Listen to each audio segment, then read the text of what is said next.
Hello YouTubers! Welcome to Big Buddha is Watching. I'm Big Buddha and today I'm going to be looking at Hannibal, the novel on which the 2001 film was based. It was published in 1999.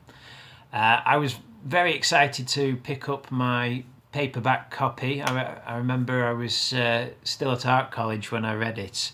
Having read purely coincidentally, I'd read Silence of the Lambs the previous summer. I think I'd just found it in a second-hand bookshop or something, and I thought I'd read that as a bit of a time waster, and it absolutely blew me away. I hadn't actually seen the film for a few years now, and it sort of reintroduced me to the film and the love of the character in a big way. And so I was very excited to hear that the sequel novel, the follow-up novel, the novel in which you find out the fate of Hannibal Lecter, what happened to him after the events of Silence and after his escape, and indeed what happened to Clarice Starling all this time later, was finally going to be revealed. And I remember reading the novel and devouring it in few days. It's a very quick read despite its length. And it's 103 chapters or something along those lines. I found it a real page turner, and I was able to devour it in a few days, and absolutely, it was but at the time I remember being as bowled over as I was when I read Silence, and got very excited at the prospect that this, I assumed, would be turned into a film. Of course it was, because it immediately leapt off the page as some of the ideas were very visceral and cinematic. Having reread it now as part of this marathon, it's funny, I wasn't quite as enamoured with it this time around, although there is a lot in it that I do think works. Lined up next to his other two Hannibal Lecter books, Thomas Harris, the author, it does sadly pale a little bit in comparison. I see the problems now. Largely down to the fact that I know that Red Dragon and Silence of the Lambs were tough acts to follow, because they, just as novels and in of themselves, are kind of as perfectly written and as perfectly plotted out as you could possibly get. Hannibal is still pretty good, but does fall short of the high bar that Harris set himself in the first two novels, and I'll get into why now. This is less a police procedural this time around. This goes full-blown gothic horror, gothic horror, at least towards the end.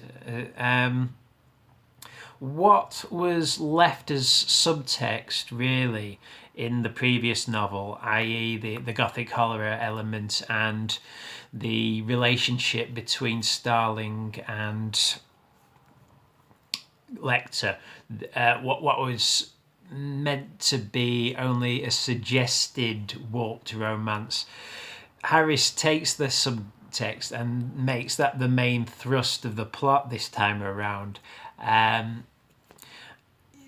This really is Harris at his most daring, at his most balls to the wall. I've got when I read the novel originally, when I would have been 19 or 20, I really admired that quality. I admired the sort of all-out nature. That was what excited me at the time. Maybe it's me that's changed over time. I mean, well, it certainly can't be the novel that's changed, but nowadays I am, I am more enamoured towards subtlety. I think rather than going all out. Maybe that's I don't know if that's necessarily a good thing. I think my 20-year-old self will look at me now and my taste and maybe be a little perplexed and think what's happened. But at the same time, I kind of wish I had the taste now that I had back then. Um, I mean, Harris's plotting and characterization are as sharp as ever. Right through the series of reviews that I've done. I keep coming back to it time and time again, but he's never, at least in the books that I've read of his, he's never really disappointed from a plot standpoint. That if there's one thing he really excels at and always has done, it's as a storyteller. He knows how to mount a good story, where to bring out the big guns, where to put the showcase scenes, the set pieces, where and where to rein it in and where to hold it back. This is no exception. Plot wise, this is as strongly plotted as The Silence of the Lambs, and the characterizations again, well, at least on the ones that you're familiar with, of Lecter and Starling and Jack Crawford, are as good as ever. He often gives you insight into what the characters are thinking and feeling at the time, which is something you can't do as easily in film. And it's still as sharp and insightful as ever.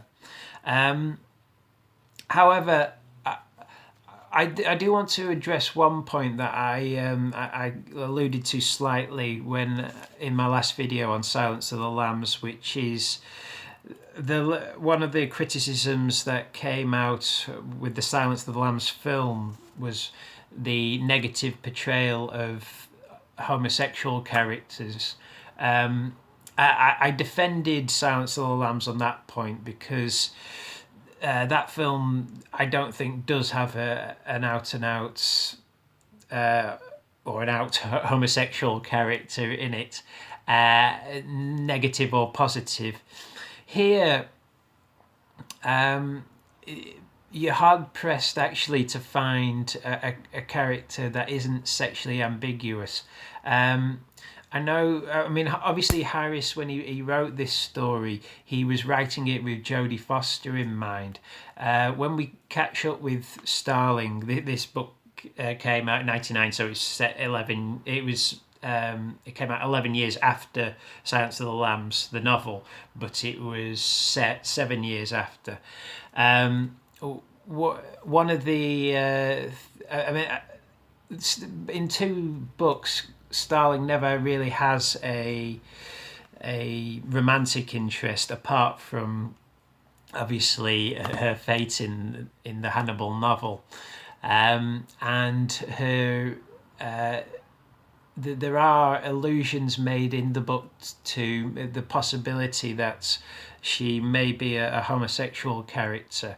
I don't know if this was written as a direct reference to Jodie Foster's supposed homosexuality, but there you have a sexual ambiguity towards the Starling character, who is still portrayed mostly in a positive light in this story.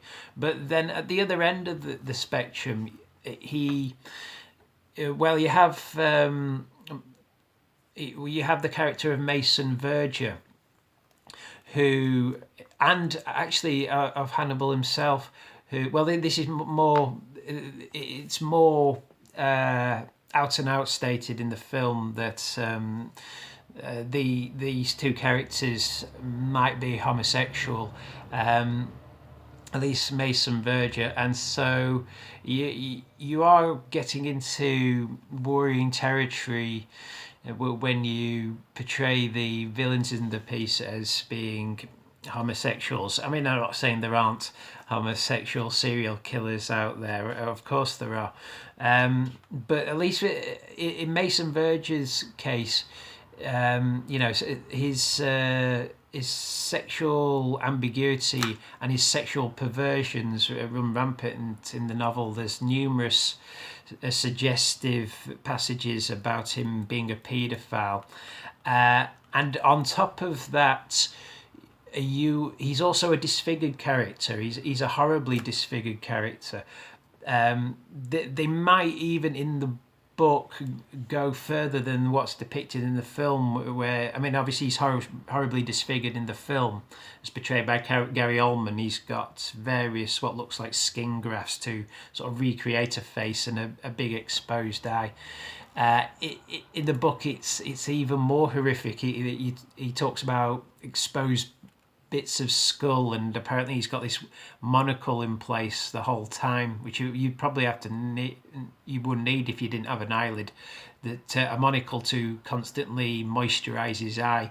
So he takes on the persona of a Bond villain, and it falls prey to that trap that I've always found a little bit sad in fiction, where disfigurement equals evil, because Mason Verger, okay, he's a victim, but the fact that he's a victim propels him into on his quest, which ultimately means he is the main villain in this story, and what he is trying to do, it isn't justice, it's revenge, and it's evil revenge. So he is the villain of the story. So it falls prey to that trap of disfigurement equaling evil, and I always thought that that's kind of an insensitive way to go to for people who are facially disfigured in life.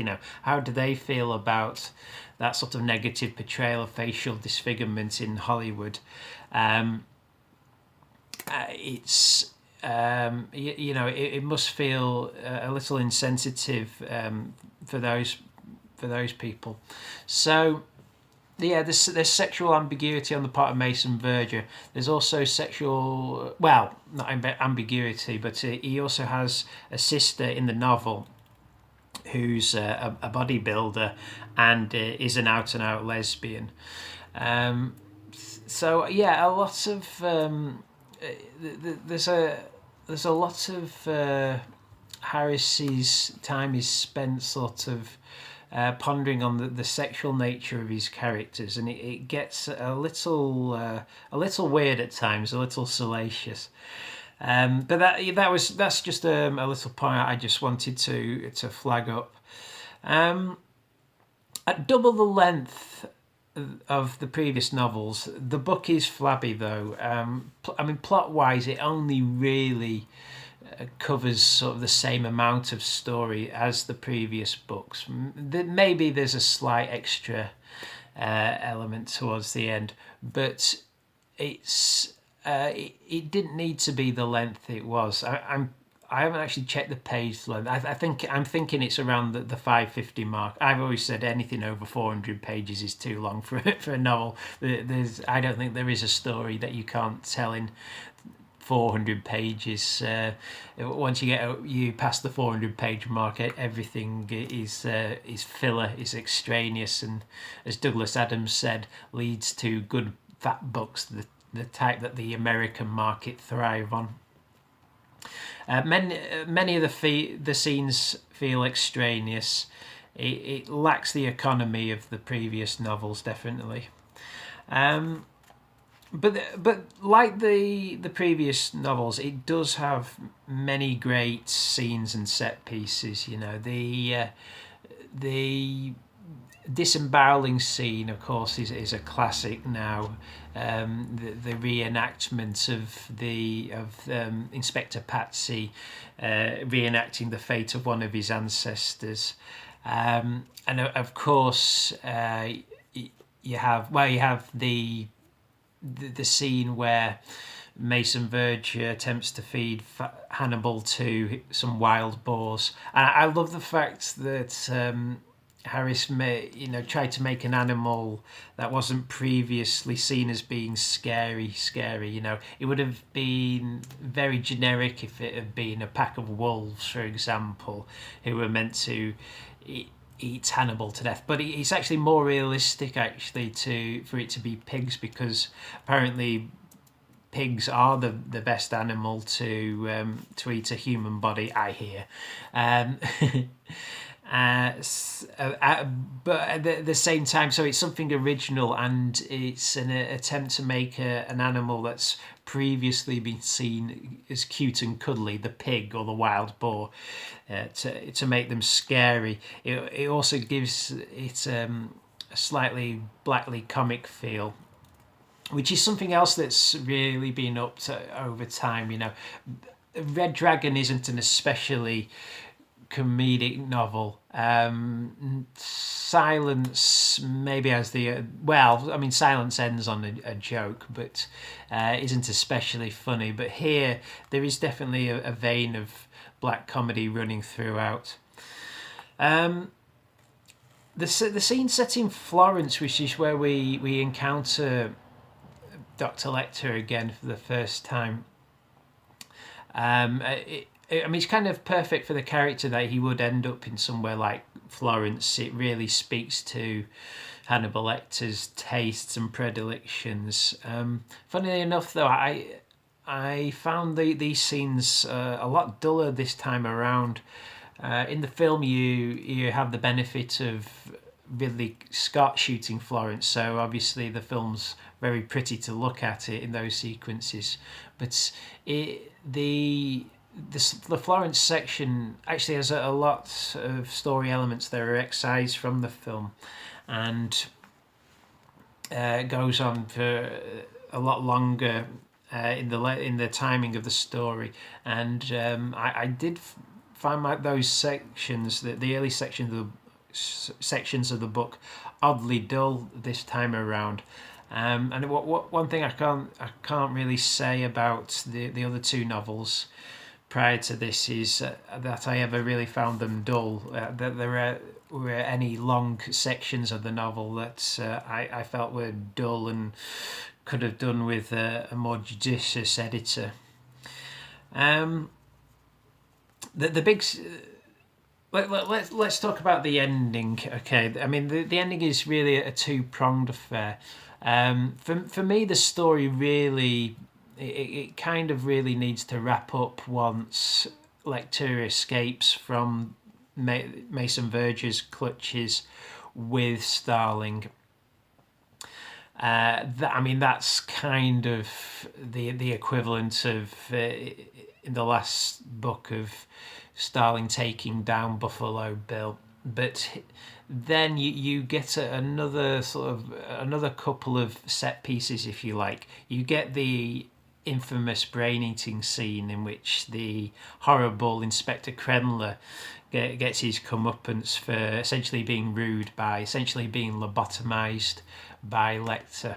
I think actually, although it is an iconic scene from the film, it works a lot better on the page. It's when I was watching the film the other day, I found that scene, although it's very funny in a way and really visceral, it's oddly depressing as well. It works a lot better on the page, I found. And that's simply down to the fact that when you read the words, he took Inspector Krenler's, the top of Inspector Krenler's, the top of his head off, and starts cooking his brains. It's funny, but it's. I mean, when I saw the film, I sorry to keep referring to the film in a book review, but I'd almost forgotten that scene because you write lobotomy on a page and that's just something that Hannibal Lecter does. But of course, in the books, all the horrible things that Hannibal Lecter does is only referred to in the past tense. Here, you're actually seeing him enact possibly the most horrific thing he's ever done. But when you read it, it's only as horrific as all the other things that he's done being referenced, being in the past. So it's not quite as depressing as when you see it on film. Now the ending. Switch off now if you don't want the ending to be spoilt, because it is very different from the film. The ending basically, whereas in the film it's set over one evening, the ending is set over many months of. It's never explicitly stated, but you get the idea that Starling is being kept sedated on some very, very powerful drugs and kind of brainwashed by Hannibal. They go through very, very many therapy sessions before the brain eating scene, and then she doesn't escape it in the film, or Hannibal doesn't flee in the end.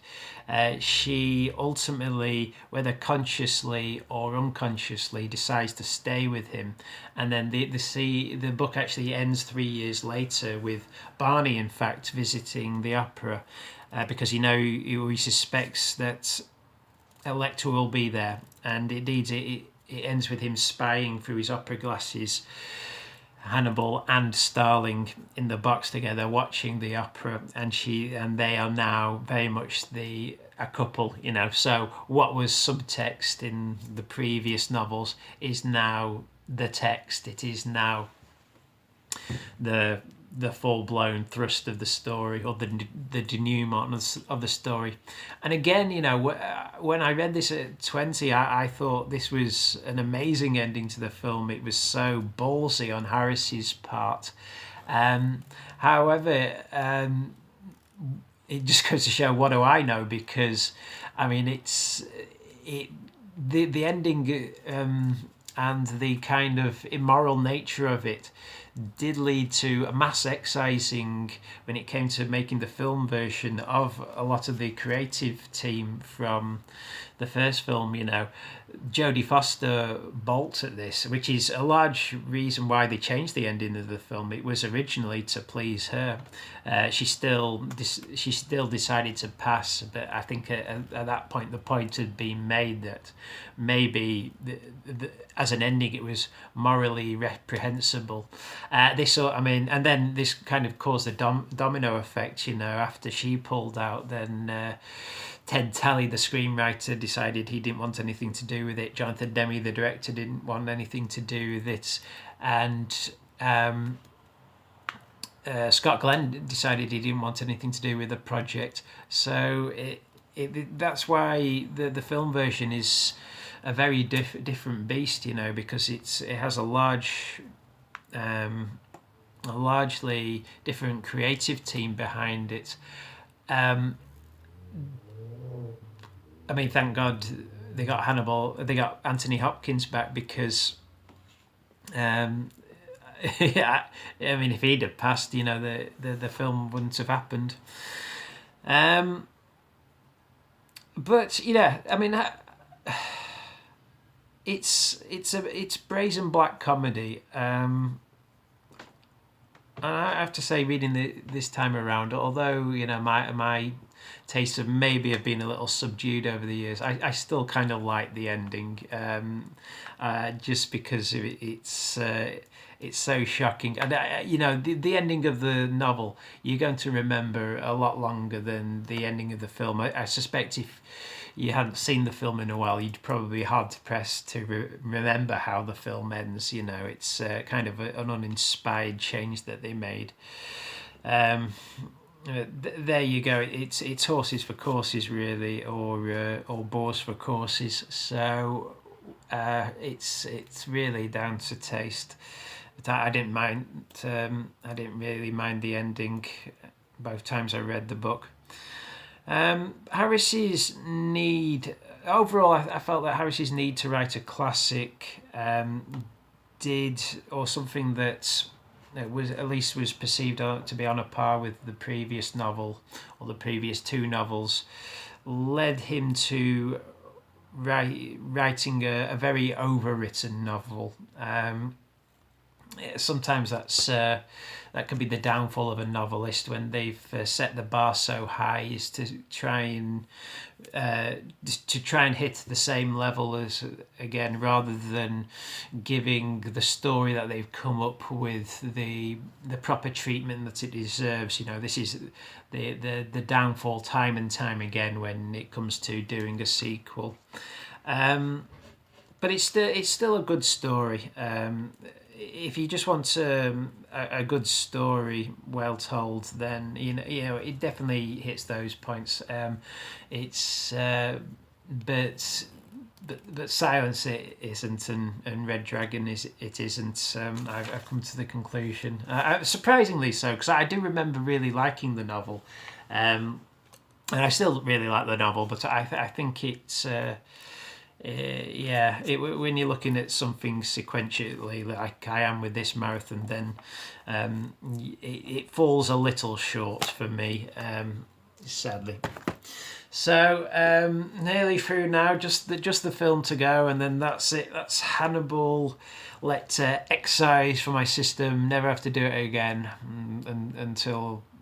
until the next book or the next novel. I mean, technically he's still out there. I don't know how they'd really do another novel and another film, because obviously the book and the film diverged in such different directions that you'd maybe almost have to do a sequel to one and a sequel to other, or do a lot of backtracking somehow to make the two tie up. But we'll see. I'm sure it will happen one day. I don't believe we've seen the last of Anthony Hopkins as the character, but I haven't quite finished talking about him yet.